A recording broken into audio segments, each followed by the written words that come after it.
नमस्कार प्रेक्षकांनो, लग्नानंतर होईलच प्रेम मालिकेमध्ये आपण पाहणार आहोत की नंदिनी आणि जीवाने मिळून आता सगळ्या मुलांना सोडवलेलं असतं आणि त्यांच्या आईवडिलांकडे पाठवलेलं असतं. आता ते दोघे जण खूप खुश असतात, पण तेवढ्यातच नंदिनीला चक्कर येते आणि नंदिनीला चक्कर आल्यामुळे जीवा खूपच घाबरतो आणि तिला घरी घेऊन येतो.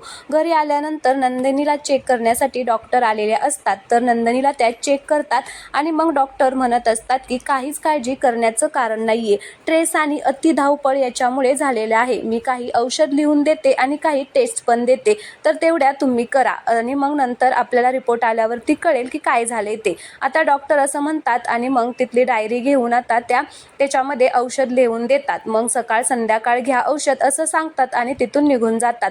डॉक्टरला सोडण्यासाठी काव्या लगेच तिकडे जाते. तर मग आता डॉक्टर गेल्यानंतर मानिनी म्हणत असते की डॉक्टरांनी काय सांगितलं ते बघितलं ना, ऐकलत ना तुम्ही दोघांनी? डॉक्टर काय म्हणाले ते कळलंय का? आता डोक्यामध्ये शिरलंय का तुमच्या? हे सगळं धावपळीमुळे आणि ट्रेसमुळे हिला झालेलं आहे. हिला चक्कर त्याच्यामुळे आलेली आहे. जीवा, तुझी बायको किती नाजूक आहे हे ना तू सोडून घरातील सगळ्यांना माहिती आहे.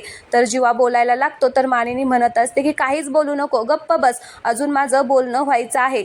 आणि म्हणत असते की तुम्ही बाहेर एवढं ऊन असताना इतके धावपळ करता, वणवण करत असता, कुठे जाता रे, काय करता कुणालाच माहिती नाही. नुसतं आपलं तुम्हाला बाहेर जायचं असतं आणि काहीतरी उद्योग करायचे असतात. तुम्हाला कळतंय का मी काय म्हणते ते?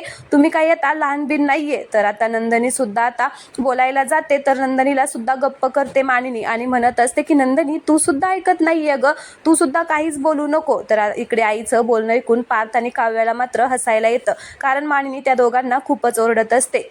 मग मानिनी म्हणत असते की मला सांगा, सकाळी एवढा नाश्ता घाईघाईत करून कुठे गेला होता तुम्ही, सांगा बरं.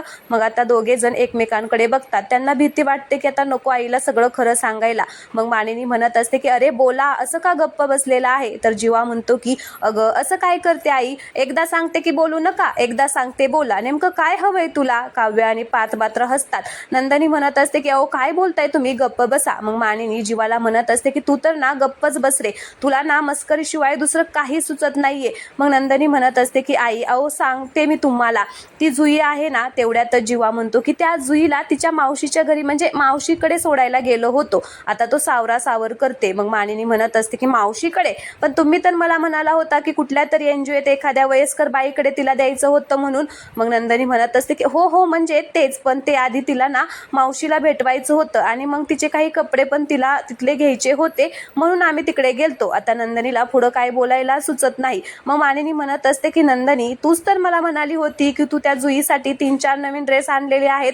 तुम्ही दोघं काहीतरी लपवताय हे मला कळतंय. तुमच्या चेहऱ्याकडे बघून ना मला लगेच कळतंय की तुम्हाला काहीच लपवायला येत नाही. लवकर सांगा खरं काय झालंय ते, आता अजिबात लपवू नका. त्यावेळेस ते दोघे शांतच बसतात, काहीच बोलत नाही. मग काव्या म्हणत असते की अहो आई थांबा मी विचारते. मग आता काव्या विचारते की ताई अगं काय झालंय सांग ना, असं का तुम्ही दोघे एकमेकांकडे बघताय, सगळं काही सांगून टाका. मग नंदिनी जीवाला म्हणत असते की अहो जाऊ द्या, आता सगळं काही सांगून टाका. तर जीवा म्हणतो की ए बाई मी काही सांगणार नाही, तूच सांग. तर नंदिनी म्हणते की अहो असं काय करताय, तुम्ही सांगा ना. तर जीवा सुद्धा म्हणतो की मी काही सांगणार नाहीये, तू सांग, सॉरी आता तूच सांग, मी काही सांगणार नाहीये. मग मानिनी चिडते. हे दोघं जण म्हणत असतात की तू सांग मी सांग मध्ये आता मानिनी चिडते आणि म्हणते की अरे कोणीतरी सांगा, बोला बाबांनो, तुम्ही ना उगाच आता मला भीती घालू नका. आधीच काही लोकांमुळे घरातील ना मला खूप टेन्शन आलेलं आहे, आता तुम्ही टेन्शन देऊ नका, प्लीज बोला पटकन काहीतरी. मग आता पार्थ म्हणतो की आई जरा तू शांत हो, त्रास करून घेऊ नको. आणि मग जीवाला म्हणत असतो की जीवा सांग बरं पटकन काय झालेलं आहे नक्की. त्या जीवा पार्थला म्हणत असतो की दादा तुम्हा सगळ्यांना तर माहितीच आहे की 3-4 दिवस किडनॅपिंगची केस सॉल्व्ह करण्याच्या पाठीमागे लागलो होतो आम्ही, आणि या सगळ्याची सुरुवात रेखाताईंच्या वेदांपासून झाली होती. मग आता ते दोघेही सगळे इथे सांगतात की कसं आता नंदिनीला त्या गुंडांनी चाकू उगारला होता, त्याचबरोबर जीवा कसं त्यांच्याबरोबर लढला आणि त्याच्यानंतर एकटाच त्याने सगळे हे सॉल्व्ह केलं, फायटिंग केली आणि मग नंतर ती मुलं घेऊन आता त्यांच्या आपापल्या आईवडिलांकडे दिली. पोलीस त्या चोरांना पकडून घेऊन गेले. हे सगळं काही आता इथे सांगतात ते दोघे जण. मग आता मानिनी खूपच चिडते, मानिनीला खूपच राग येतो आणि मग मानिनी म्हणत असते की काय रे तुम्ही कोण समजता स्वतःला, सांगा ना कोण समजता स्वतःला, पोलीस बिलीस समजता की काय, का हिरो हिरोईन समजता, काय झाले तुम्हाला?